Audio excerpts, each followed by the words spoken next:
Howdy, folks. What we're doing here on the nights that we're taping these programs, we're taping them an hour at a time, and generally the first half of the hour, plus or minus, is taken up by the reading of Kyroots, one-liners, proverbs, little stories, and etc. And I say this on the basis that some of you understand are only seeing the second half of this on the cable stations.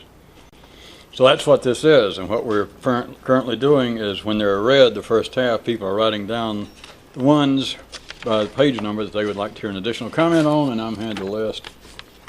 And here I stand, and I'm about to look through and see if Kyroot and myself, he is right off stage here, don't turn the camera around. Anyway, he gives me hand signals if he wants me to go ahead and, in fact, make, as per the request, an additional comment upon the Kyroot. Having made that perfectly clear, can you make things clear on cable?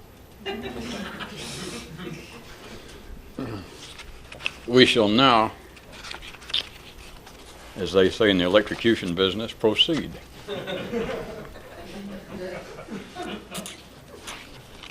May I borrow a pen again until I learn what I'm doing? All right. And Kyroots said, as you're going to find out, I'll read the one that I'm about to comment on again, so that, well, just for the hell of it. And Kyroots said, once in a mortal fairy tale, a brilliant scientist sat and pondered, why is it that we, the zenith of biological evolution, are the only creatures whose own hormones make us doubt our own worth? Hey, I said it was just a fairy tale. Well, this is one of the ones I almost hate to... You sure? All right. Well, some of the people here are laughing. I don't mean to make you people watching on TV feel like an outsider. The point is, if we looked upon life on this planet in a fairly even-handed manner, you would have to admit that man seems to be the height, or as they say in Oklahoma, the epitome of human evolution. That which is visible, at least. And that being so, do you not find it curious that on top of that we're still the only creatures who then has something internally, Kyroot is saying hormones, that make us, remembering the first part, according to this fairy tale, that we're the height, the zenith, the apex to begin with, and yet simultaneously we're also the only creature who doubts their worth. Think about it. What if there were another creature? Let's say that,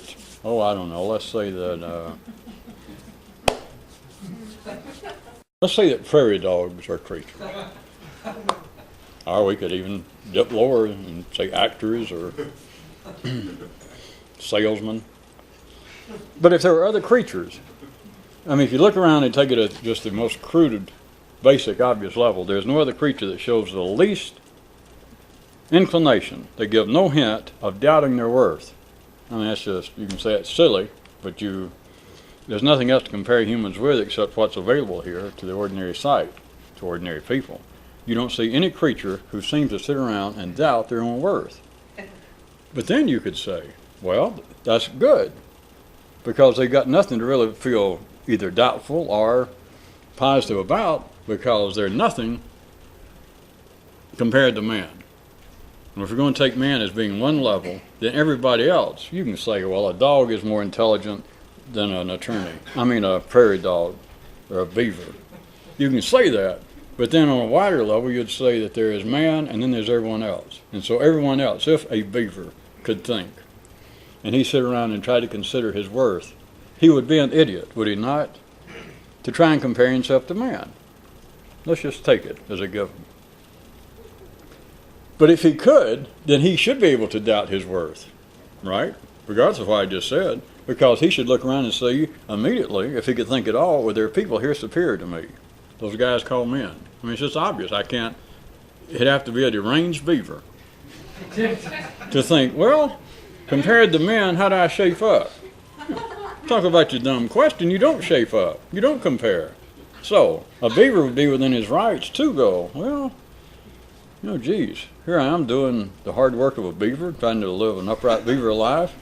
But when I look around at men, there's no way that I'm ever going to even approach that. And so they could doubt their own worth. They could doubt their own life. I have worked my little teeth and claws to the bone, and I'm no closer to being a human, to reaching that kind of level, right? So do you not find it interesting, according to this brilliant scientist in this fairy tale, that the ones who are without peer are the only ones who doubt their worth? You don't find that interesting? And of course, this would never arise as when Kyroots threw in at the end, hey, in parentheses, I said it was just a fairy tale. The point being that there has been no brilliant scientist, there's been no ordinary person anywhere who ever sits around and thinks about that. Well, you could say, well, hell, they could. And you're right, they could, but they don't. I guess you could say, prove it. Now you got time to prove it. I got more to read here. I'll put it to you this way. If there were brilliant scientists that around and did that, very soon they'd drop, assuming we just use ordinary standards, they would drop from being a brilliant scientist down to somewhere around the beaver level. So you can't do it. Not to be human. And Kyroots said, definition of the day, in this case, definition of reality, quote, my word against theirs.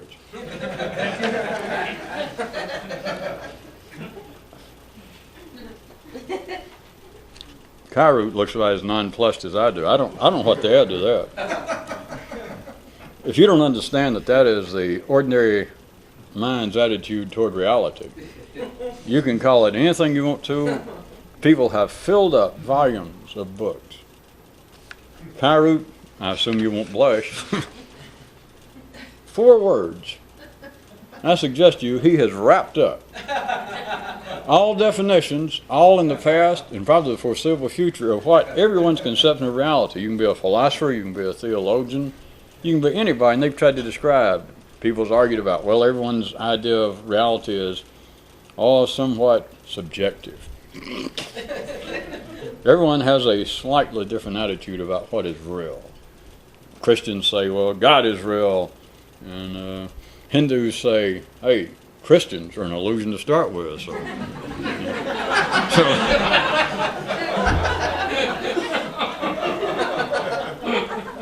And then even non-religious people sit around. I mean, I wasn't there, but there's some reports that Sartre sat around and said, the left bank is in your mind. In fact, well, it was his sister who believed that the feast stayed there and Hemingway kept moving around, or something like that. But at any rate, there's been all these kinds of attempted definitions and descriptions, filling up, as I said, if not, well, volumes. He wrapped it up. This is it. No matter what you say, at the ordinary level of thought, this is reality. My word against theirs. Or for those of you that's been around long enough, I could refer you back even to my old equation of I plus not I equals everything. There's reality at that level. I plus not I. It's my word against yours, against theirs, against everybody's. Of course, the ordinary person thinks, well, that would prove something. And it proves this. It doesn't prove anything. It just starts an argument out there. It moves energy around. It's not supposed to prove anything. What it does is fulfill the definition. It fulfills the equation. Remember the definition of reality, my word against theirs. It doesn't say that one of them wins. But you put my word against everybody else's, and what you got?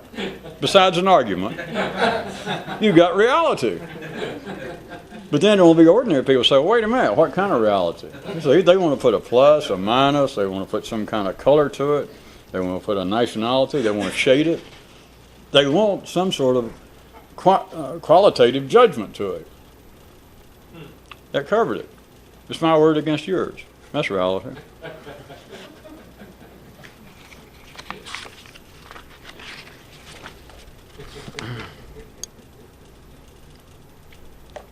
And Kyroots said, a semi-sharp lad strode along the mountain's edge and pondered, why does so readily cynicism pass for insight?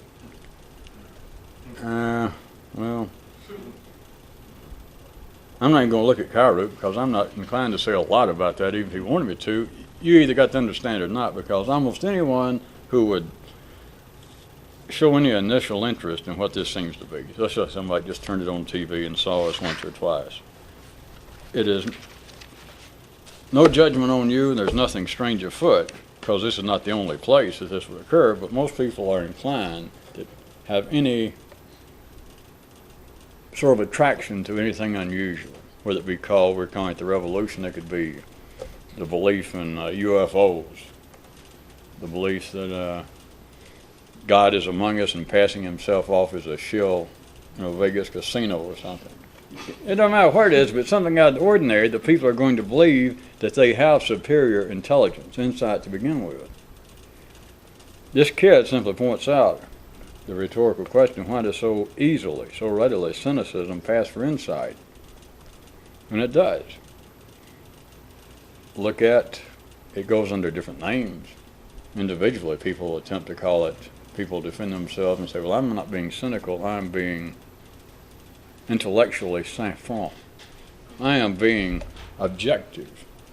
I'm a realist. I'm not a cynic. And that sounds nice. I mean, it sounds as nice as anything. Somebody makes some statement, maybe just out of hand dismissing some theory, some idea, some human institution, and somebody else say, well, geez, you're cynical. And the person goes, I'm not cynical, I'm just simply a realist. And oftentimes that will put a temporary halt to the conversation. People go, because what can you say? It sounds like, no, you're mistaken. You think I'm being cynical. I'm simply pointing out the truth and you're not prepared to hear it. Cynicism is not insight. But the kid was pondering to himself, why does it so easily pass for it? Tied to some of our other picturizations, could I point out to you that when you're dancing with the dead, which is what the intellect is doing continually, that is the natural progression of the secondary world at the ordinary level. It's not new ideas, not original thoughts. God forbid. If an ordinary man, bricklayer to academic philosopher, the head of the philosophy department at Harvard or Oxford, somebody having an original idea, you're talking about the same possibility that you're going to push a car up a hill with a rope, that you're going to find a humble priest or artist. There's no such thing actually going on in life that is meaningful, that is original thought. So we're talking about plagiarism, revision, rewrite. It is the natural progression of the intellectual world, the secondary world. The primary world, for all intents and purposes, compared to our conversation, is not really changing. Not the part that runs man. It's the secondary, but it is not discrete. It is not quantum. It is not original change. Original ideas pop up, and they're immediately stomped down. Somebody gets cynical. Somebody gets smart-ass about it. That's not the way it works. They'll put it away and they'll find a dead idea. This new idea, if it wasn't something approaching an original idea, which is almost impossible for the mind to have under ordinary conditions anyway, but even if it was too close to being original, they'll run off the dance floor and they'll go find its uncle or its grandfather, who of course is already dead, and they'll pull him up and dance with him. They'll revive him. When you're dancing with a corpse, you tend to be cynical. You don't know why.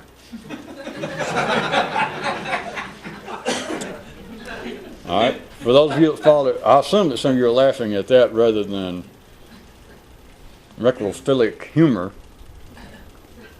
It could be even worse. Just right quick, I shouldn't even say this, but I am. Especially since I said I shouldn't say that. If an ordinary man did have an absolutely original thought and saw what happened to him, you got a real full-blown case of cynicism. If an ordinary man actually had an original idea by some freakish accident, maybe somebody all their life that tried to be an intellectual, tried to be a thinker, and then actually had an original idea and jumped up at a conference, which There are Kyroots thrown around all the time, but I don't know whether anybody's ever thought why I set them or why a Kyroot sets them in conferences and some speaker is saying something at a convention. But if a guy suddenly had an original idea, just an ordinary person, when he saw what life did to his original idea, that all his life he'd always wanted to think of something original, and finally did, in some kind of context that made sense to him, and he tried to convey it, maybe in his field of expertise. He may be considered an expert to begin with. When he saw what happened to him, that'd at least be one case that we got no business ever even slightly condemning a man for being cynical. Because he'd think, I worked 50 years to have an original idea. All my life I've been stealing, I've been plagiarizing, I've been rewriting the same old crap. Yeah, I'm famous and I got a reputation. Now I finally got an original idea and look what happened to me. So there's that, and as I said, dancing with the dead tends to, may I suggest, make one cynical. And they don't know why. All right, there is another part for anybody's got a good memory. Why does so readily cynicism pass for insight? In the kind of addendum, parenthetically, as the kid continued to walk, he further began to consider the possibility that everyday common life had much more to teach than it seemed immediately inclined to admit. What if another way to look at cynicism is you think that you're thinking about something? Well, as best you can, you're thinking about something. Studying it, whether you try to do it through external means of authority, through education, through your own investigation.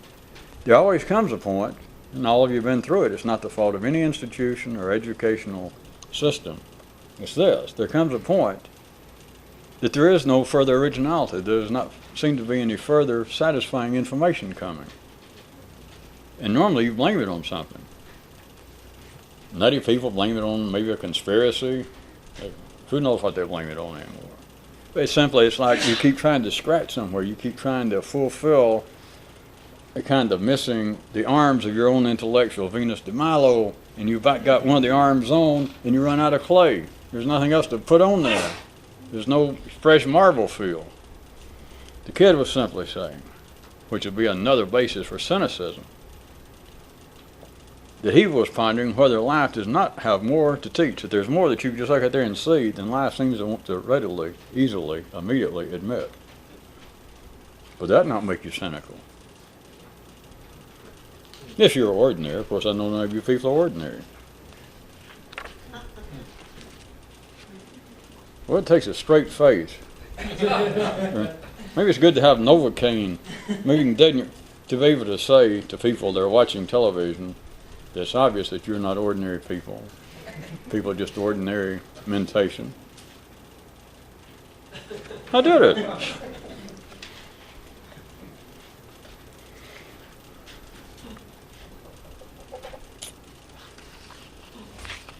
Do-do-do. Do-do-do.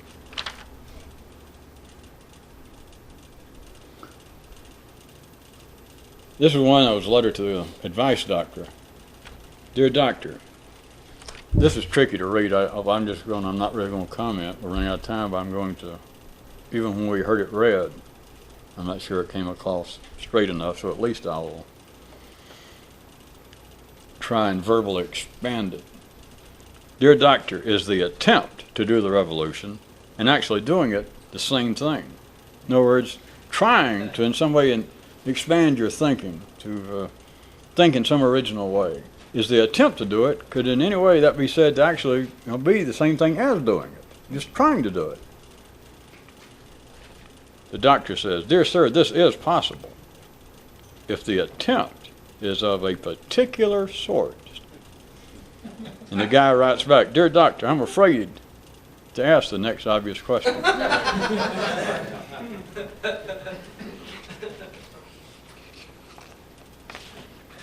Which may go to show that everyone who watches TV is not necessarily 2 quarts low.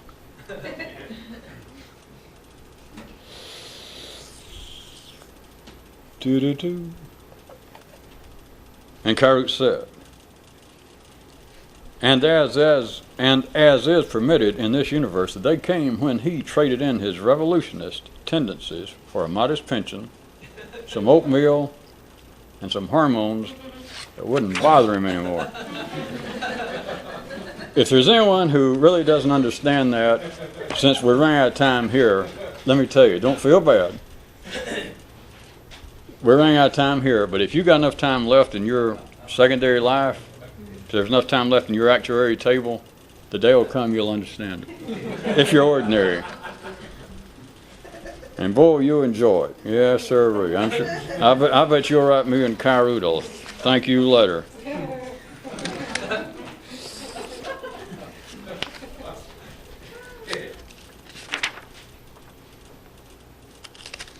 Well, somebody asked for one, but these two are kind of tied together. And Kyroots said, every time the approach seemed just right for a landing, this one rebel plane would fly off again. And Kyroots said, and from yet another view, the revolutionist is the one who wonders what we'll do after talk runs out.